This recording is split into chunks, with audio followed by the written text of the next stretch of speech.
हमने 24 की रेस की बात की, निकाय चुनाव की रेस की बात की, तो सपा प्रवक्ता ने कहा कि मैनपुरी लोकसभा उपचुनाव जैसे उन्होंने जीता और जैसे चुनाव में उपचुनाव में उनका अभी रिसेंटली प्रदर्शन था, उससे मालूम है कि दिख रहा है कि रेस में आगे कौन है। हरीशचंद्र श्रीवास्तव जी भारतीय जनता पार्टी के प्रवक्ता हैं। हरीशचंद्र जी, आपने ये ऑब्जेक्शन सुन लिया होगा जो नाहिद लारी खान ने अभी मेरे सवाल के जवाब में किया था, और उन्होंने कहा था कि आप भारतीय जनता पार्टी से क्यों नहीं पूछते हैं कि उनकी राष्ट्रीय कार्यकारिणी की बैठक कहाँ पर हो रही है, और उन्होंने पंजाब का उदाहरण भी दिया। बहरहाल मैं मैनपुरी लोकसभा उपचुनाव की बात करूंगा, उत्तर प्रदेश के रेफरेंस में बात करूंगा। उनके तर्क से आप अगर असहमत हैं तो कैसे हैं? देखिए, नाहिद लारी खान का जो कथन है उसमें समाजवादी पार्टी का फ्रस्ट्रेशन पूरी तरह से वो उनके वक्तव्य में है। समाजवादी पार्टी लगातार जनता द्वारा खारिज किए जाने के कारण घोर फ्रस्ट्रेशन में है और निगेटिव पॉलिटिक्स के सहारे उत्तर प्रदेश में वो चाहती है कि स्पेस, राजनीतिक स्पेस प्राप्त करना, जो अब संभव नहीं है, क्योंकि उत्तर प्रदेश की सम्मानित जनता उसको सुशासन चाहिए, उसको कानून का राज चाहिए, उसको विकास चाहिए। और अब ये जात पात की गुड़ागड़ित की राजनीति तो बहुत दूर दूर तक उत्तर प्रदेश की सम्मानित जनता ने खारिज करने का काम किया है।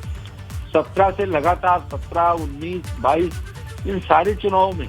ठीक है, आप मैं समझ गया, आपका आरोप है समाजवादी पार्टी पर कि वो जात पात की और नेगेटिव पॉलिटिक्स कर रहे हैं। नाहिद लारी खान रिस्पॉन्ड करेंगे आप? समय बहुत कम है सर, सब समय बहुत कम है, एक बार जरा उनकी बात भी सुन लेते हैं। नाहिद, बहुत जल्दी से। राजेंद्र जी, ये कौन से कानून व्यवस्था की बात कर रहे हैं? आज ही देखिए कितनी गंभीर मामला है कि राकेश टिकैत जी के परिवार को बम से उड़ाने की धमकी दी गई। कहा है किसान आंदोलन को किनारे हो जाओ। भाजपा भी चाहती है कि किसान आंदोलन जैसी समाजवादी पार्टी की घर कही जाने वाली। एक सेकंड श्रीवास्तव जी, नाहिद की बात सुन लीजिए, समय बहुत कम है सर। हाँ नाहिद, बहुत जल्दी से नाहिद, सुनना चाहते राकेश टिकैत, हम सुन रहे हैं आपकी बात। को बम से उड़ाने की धमकी मिली है और कहा है किसान आंदोलन से किनारे हो जाओ। भाजपा भी चाहती है किसान आंदोलन ना हो। सब समझ रहे किसने धमकी दी।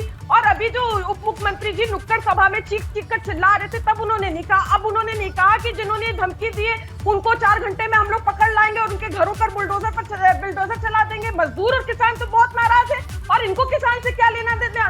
700 किसानों की। ठीक है हरीशचंद्र जी जवाब दें संक्षेप में। हरीशचंद्र, किसान नाराज नहीं है। अच्छा, कहीं व्यापारी नाराज नहीं है। अच्छा, अरुण राजभर कह रहे हैं, पार्टी के अरुण राजभर जवाब दे रहे हैं। अरुण राजभर कह रहे हैं कहीं किसान और व्यापारी नाराज नहीं है। किसान नाराज है, हमको बताइए। अगर किसान नाराज होते तो पश्चिम में बीजेपी को ज्यादा सीट क्यों देते? किसान अगर पश्चिम में नाराज होते, व्यापारी पश्चिम में नाराज होते, तो इतनी सीटें क्यों देते? जिससे आपने अलायंस किया वो एक भी सीट उधर जितवा नहीं पाया। ऐसी हालत पैदा हो गई थी आपकी। आपने मैनपुरी क्या जीत लिया नेताजी के नाम पर, तो जैसे डंका बजा रहे हैं कि हमने जीत लिया। आप उसमें विधानसभा चुनाव भी हुए थे, 5 विधानसभा में 2 विधानसभा सीट वैसे ही सपा हारी थी, क्यों नहीं सब जीत लिए थे?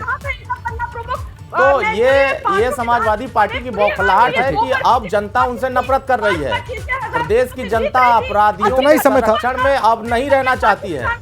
इतना ही समय था, इसीलिए अपराधियों के साथ देने वालों के साथ नहीं जा रही। अरुण राजभर जी, सबकी बात आ गई और सब अपने आप को इस रेस में आगे बता रहे हैं। बिल्कुल स्वाभाविक है, बताएंगे ही, लेकिन ज्यादा दिन नहीं है, निकाय चुनाव होंगे और उसमें इन दावों की हकीकत सामने आ जाएगी और फिर उसके बाद 2024 के लोकसभा चुनाव होंगे।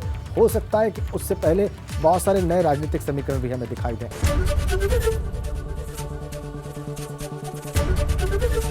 एबीपी गंगा, खबर आपकी, जुबान आपकी।